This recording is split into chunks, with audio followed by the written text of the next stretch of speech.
the story is being told this week from the perspective of Morrow. So it's a highly perspectival vision of what's happening. And it's maybe worth asking how reliable the narrative is.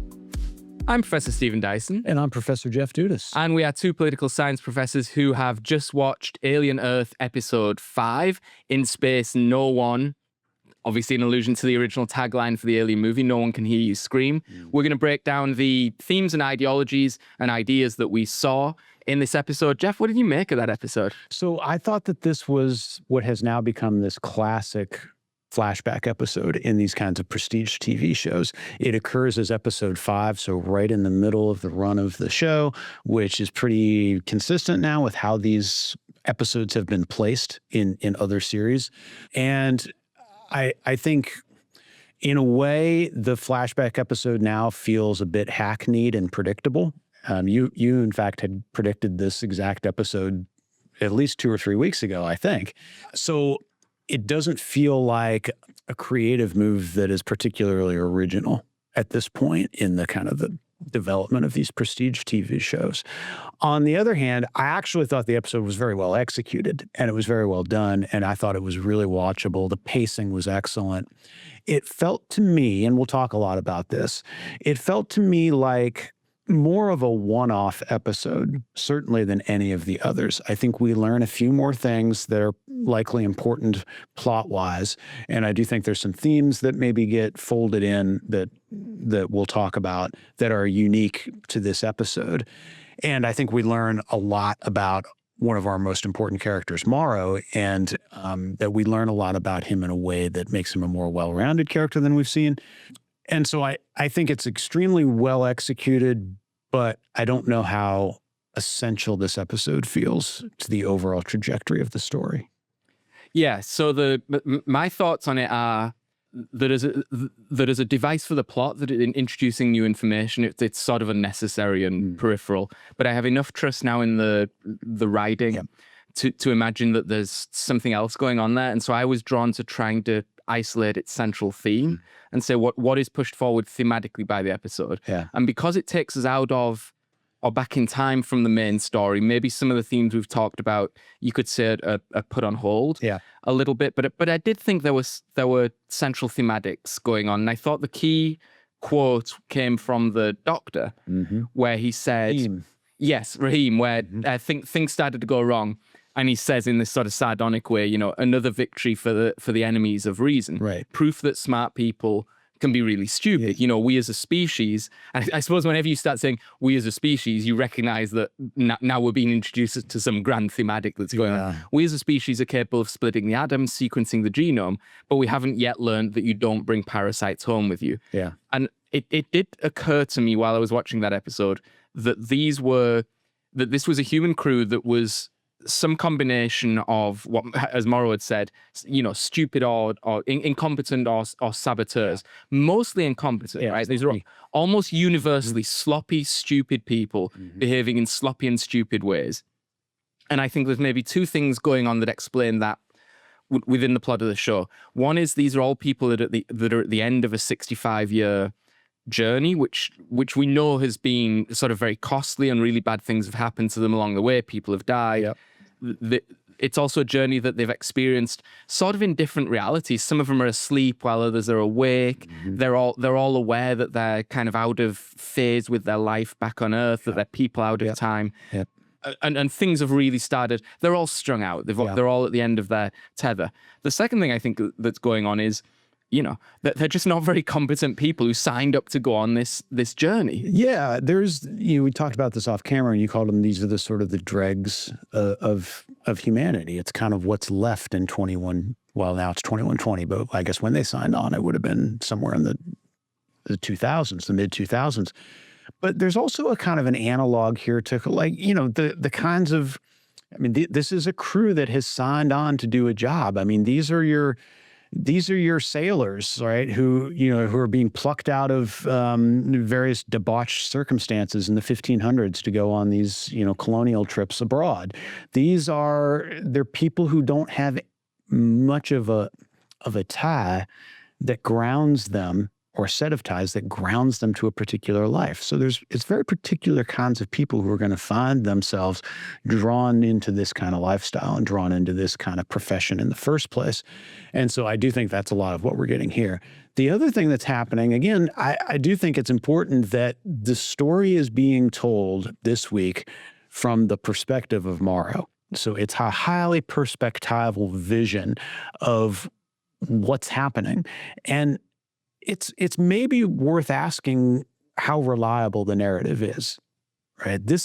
We know that this is how Morrow sees and interprets everything, because we don't see anything contemporaneous that happens in this episode on screen when Morrow is asleep, right? All of the contemporaneous action takes place when he is awake, and the stuff that has happened while he's been asleep, he spends the episode trying to piece together in a kind of detective story way. So I think you're right that we've got the portrayal of the Maginot human crew as in ways that are pretty unflattering, as opposed certainly to the portrayal of Morrow, who comes across as highly competent and capable and skilled. Some of that, I think the viewers maybe are left to wonder whether that is a reliable narrative or just how much of the narrative is being told specifically through the perspective of Morrow himself. Yeah, and I think you've got, as you're talking, I was thinking two things. One is, in terms of people who would sign up for this journey, they're people who value their lives, who value 65 years of their lives in a quantifiable, as quantifiably as money. Yeah, exactly. And apparently not very much money. Yeah. Right. So that's making a point about their personal circumstances, but also a broader point kind of ideologically about the commodification of human life and how you can create circumstances in which people become debased enough that they're willing to sell, or that human lives become sort of buyable and sellable, which is a sort of fairly classic sci-fi theme. The other thing that I think is a really sharp point is, as you say, it's from Morrow's perspective, and he sees everyone as either an idiot or a threat. Yep. And those are his two categories of people. And so, yes, you do wonder how much of that stuff actually happened versus how much of it is just a version of Morrow's split screen kind of security officer surveillance of people. Yeah. In particular, as you were talking, I'm thinking about that scene towards the end when is it Zavia? Zaveri, who becomes the acting captain, where she basically goes catatonic in the middle of a crisis situation. And that is the moment in particular in which Morrow seizes control of the ship and becomes the captain. And on one hand, it makes some sense, right, that this happened. On the other hand, this is not. We learned from this episode, or actually we already knew from the very first episode when we saw this collection of people. We know that it has been a long and arduous and already violent and traumatic journey. And so it's a little odd that this would be the moment in which Zaveri goes catatonic. I understand that she feels the responsibility here for having, made the decision to ensure that the doctor and the science officer are effectively dead, although they're already dead. But it is a little odd, right, that she would behave in that way, given everything that they have already been through and given the already heightened sort of trauma circumstances of the situation in general.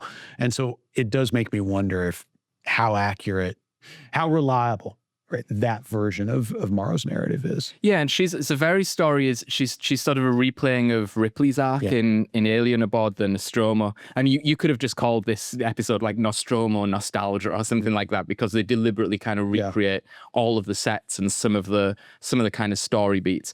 But Zaveri is at least, as we're showing her, a sort of less effective version of Ripley, and certainly meets a worse end.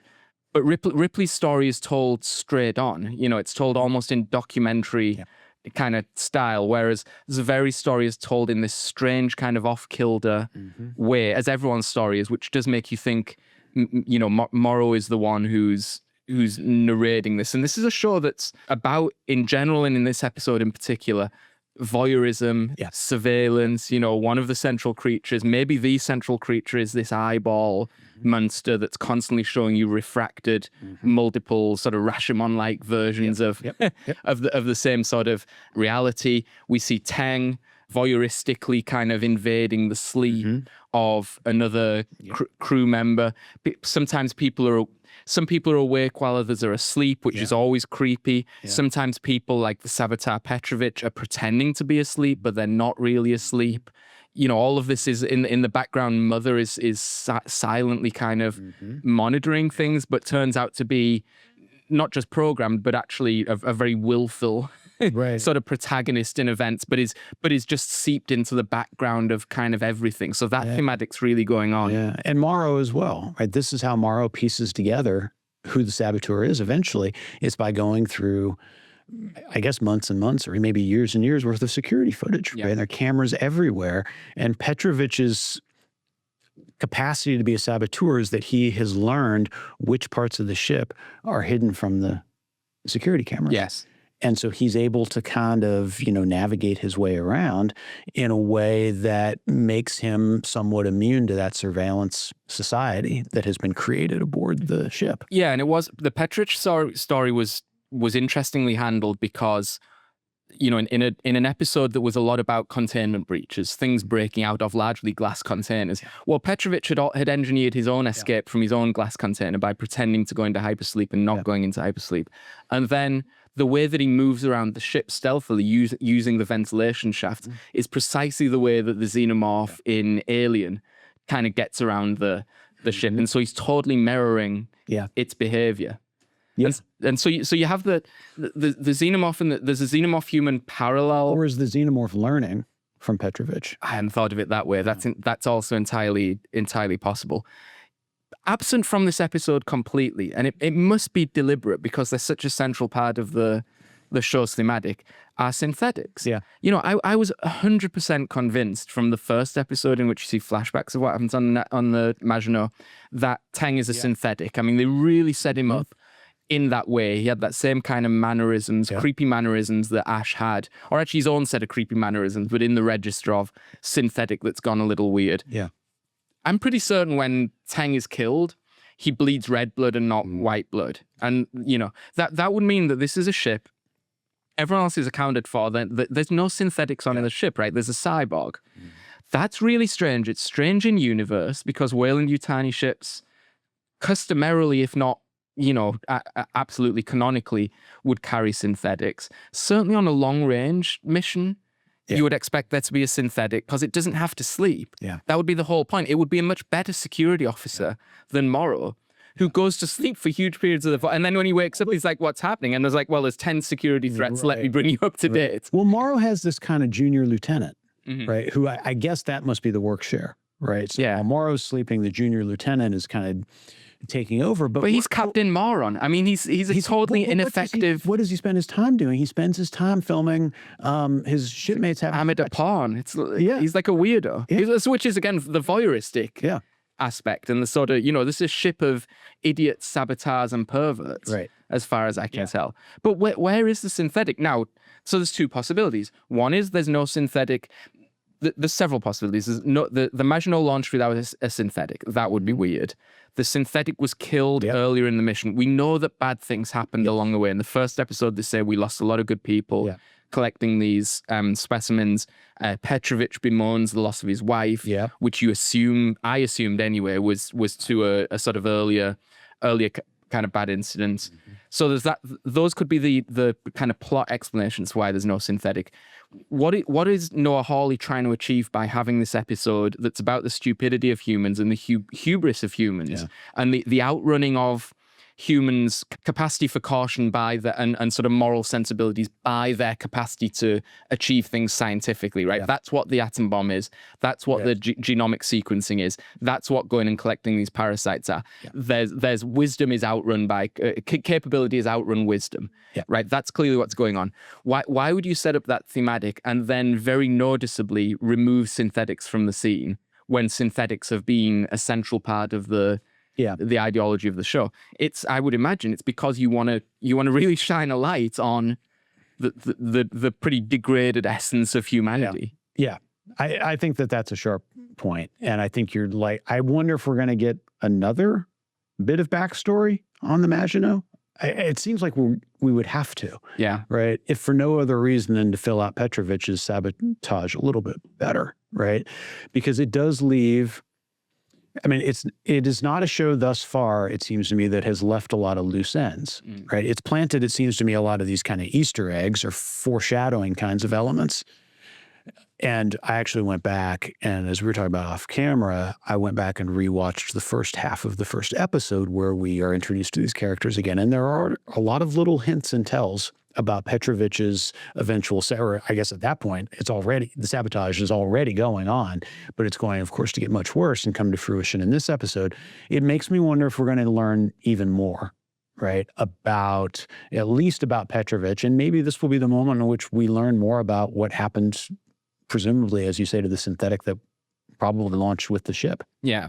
It's another way in which I think Noah Hawley's kind of clear love of Blade Runner is present in this show, is showing a human society full of degraded, weird people. Yeah. Because that of course is entirely what's going on in Blade Runner, which the remnants of humanity that are left on Earth have been, subjected to kind of the environmental circumstances, and just the fact that they're the people who couldn't afford to go off world. Yeah. The people that are left are either have some kind of disease, or they're cognitively declined, or they're just kind of lower status people. Right. And that's what seems to be the humanity that's on the Maginot. Yeah, and I agree. I think that in terms of the big theme, that does seem to be what we're getting here. Yeah. I think the other thing that's happening from a storytelling perspective is that there's a real attempt here to flesh out Morrow's character, right? Up to this point, everything that we have seen about Morrow is quite sinister in nature. And this is really the first time, as we say, this entire episode is really told through his perspective. And it's the first time when we see him filled out as something that seems to retain a bit of the humanity that he has bemoaned, that he's lost earlier in the series, right? Remember when he's talking about what it means to be a cyborg? He's talking to the Lost Boys, right? On the burned out remnants, I think, of the Maginot. And he says, The worst parts of the man. I'm the worst parts. I've been left with the worst parts of it. But here we see some flashes as to, well, there probably was a better part of this guy, right? And it seems to revolve around his relationship with his deceased daughter. Yeah. And those carry a lot of meaning, right? And the recurring motif of fire is, I think, really important here as well, right? What keeps happening on board the ship? Well, fires keep breaking out, right? And the fires keep breaking out in ways that are causing both intentional damage to like major systems, like communication systems and engineering systems and fuel systems. But it's also fires that are, as a fire will, is running rampant and doing things like freeing the specimens, right? Which, creates even more of a kind of catastrophic situation for the crew. Well, it's also that Morrow has lost his daughter in a fire, right? 57 years in, I think. Yeah. Is what we said. As explained to him in that heartwarming... I guess it's 8 years into his journey. The heartwarming message of deep sympathy that comes from Weyland-Yutani. Exactly. Mr. Morrow, your daughter has died in a fire. Yeah. We've kept her stuff. You can get it in 58 years. So it's fires everywhere, right? Which harkens to the sort of the chaos of nature, right? In a way that is maybe interesting for helping to understand the relationships between the natural and the synthetic, or the biological and the synthetic. Yeah, which has been a key part of the show. Yeah. And what Blade Runner did was it used those degraded, that setting of a degraded humanity to sort of spotlight the arising Teutonic perfection of synthetic Roy Batty. And by removing the synths completely, you're left with rampant, invasive, uncontrollable nature that's really overwhelming the superior, the self-perceived superior reasoning being of the human that's gone out in classic human style to conquer nature and remake it for its own, for their own use. And aboard the Maginot, it turns out, right, the real danger is fire. Yeah. Right. That's the real danger. In a ship full of saboteurs, idiots, perverts, and aliens, murderous aliens, the real danger is nature. Yeah, well, and it's fire, which is once, one of the original kind of human conquerings of the natural world is the capacity to create fire, right? And so to have that most elemental of things and that one of the earliest technological achievements be the thing that like overwhelms you, even when you're on this cusp of post-humanity, is sort of a satisfying thing to have happened. All right, maybe the last point we'll talk about here, Jeff, is we had been wondering what we would find out about the Xenomorph and why that particular one was so weird once it got to Earth. Yeah. Assuming that it is weird and it's not just kind of badly badly written. I'm assuming it's weird and it didn't just kind of want to kiss and cuddle with Joe and Wendy for plot convenience or plot armor's sake, but something thematically was being said. And I'd assumed that what we would find out in this Maginot flashback episode was that something had happened to that Xeno on board the ship that had changed it. And I'd assumed that it had been on the ship for a long period of time and they'd formed some sort of bond or whatever, experiments had been done on it. Turns out it's a newborn. And so I was left at the end of the episode being confused as to what had happened to the Xenomorph, but you picked up what you think was quite significant. The eyeball jumps into it. Okay. Right? The eyeball monster jumps into it at the very end, just as so it jumps out. So the eyeball monster has jumped into the engineer, right? And then something curious happens here, right? So Zaviri, right, encounters the engineer when he's got the eyeball monster in him. The eyeball monster does not attack or kill Zaviri. Right. He just sort of incapacitates her, right? Which is consistent with what we have seen earlier in the behavior out of the eyeball towards the lead scientist. Where it taps on the glass to try and say, okay, pay attention to the... Yeah, that there's been a loss of containment from one of the other aliens. So it's at that moment, right, the Xenomorph sort of enters into, I guess that's the engineering bay where they are, and the eyeball jumps into the Xeno after fighting it, right? So they get into a fight, and then the eyeball jumps into the Xeno, and we don't see it jump out. So what I sort of was led to believe was that the Xenomorph has become a kind of hybrid alien in that moment. Yeah. And it seems now to be made up of warring kinds of tendencies or personalities, right? What we've seen out of the eyeball is not always murderous. It's not always invasive. Sometimes it is, right? I think we learned that, one of our lost boys from last week has almost certainly been contaminated and impregnated by her encounter with the eyeball. But then it seems like there are other moments in which the eyeball is assuming more of a protective kind of stance. And so I'm wondering if what we're left with in that Xeno, the one that Wendy eventually kills and that behaves so strangely towards both Wendy and Joe, I'm wondering if what we're seeing there is some kind of split personality, right, that points to its invasion by the eyeball. Yeah, I'd be interested in hearing from people in the comments what they made of that. I mean, these are instant reactions. We haven't had the chance to rewatch the episode multiple times and sort of figure out what had happened. I certainly saw it warn the scientists that containment was being lost. I certainly saw both it and the Xeno react towards each other like they had a history. Yeah. And the Xenomorph was actually, I think, quite scared of the eyeball monster.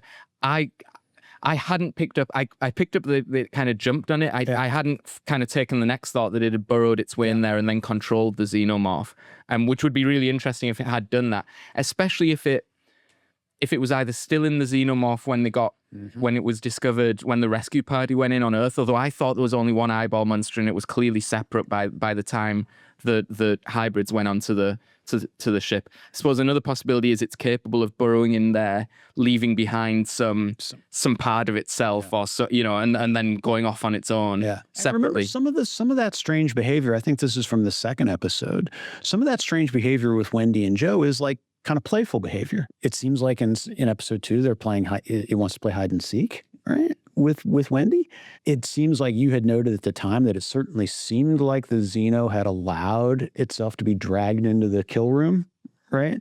And so it makes sense to me that at the very least, the show is telling us that Xenomorph has been altered in some way. Yeah. And now whether the eyeball is still in there or whether, as you say, it's left behind some kind of, I don't know, detritus that's influencing the behavior of the Xeno, I think we don't know, but that did feel like a meaningful plot revelation. There's a worse possibility, worse if you're enjoying the show, right? Which is that the Xeno is just written in a way to behave in the manner that the plot requires at any given point in time. Right. And if I was going to pick nits about the episode, there was some odd I don't know what the right word would be, geography or choreography of the fight between the Xeno and Zaveri. Like at one point, the Xenomorph and Zaveri are looking each other in the eye, and for some reason it just trips her up rather than killing her. I mean, all right, fair enough, you know. But then they're right next to each other, and then a split second later, she's about 200 yards down there. I'm like, how fast does she run? Because the Xeno's really going for it, and she's sort of, you know, pretty comfortably keeping pace. Yeah. So the hope is that it's behaving in these differentiated ways for thematically interesting reasons. The sort of dark possibility would be that it's just behaving in those ways because, you know, its capabilities are sort of adjusted to the needs of the story at any one point in time. I don't think that's the case. I think it's a high enough quality show that someone would have that kind of hackish behavior wouldn't have been indulged in. Yeah, you would think so. I mean, and that's what I meant earlier when I said, like, thus far, I mean, a lot of Easter eggs have been left, a lot of foreshadowing elements have been left, and they've been picked up again. True. And so it gives you hope that those kinds of things will also be picked up. True. And explained. Yeah, I agree. Is there anything else you want to touch on? No, I'm looking forward to next week. Yeah, me too. Me too. Continue to enjoy the show. Continue to think it's sort of worthy of kind of deep critical analysis. Hope you agree. We really have loved the interaction that we're getting in the comments. Really picked up a lot of useful information. So please share your reactions, kind of good or bad, both about the show or about our attempts at instant analysis with us. And on that bombshell,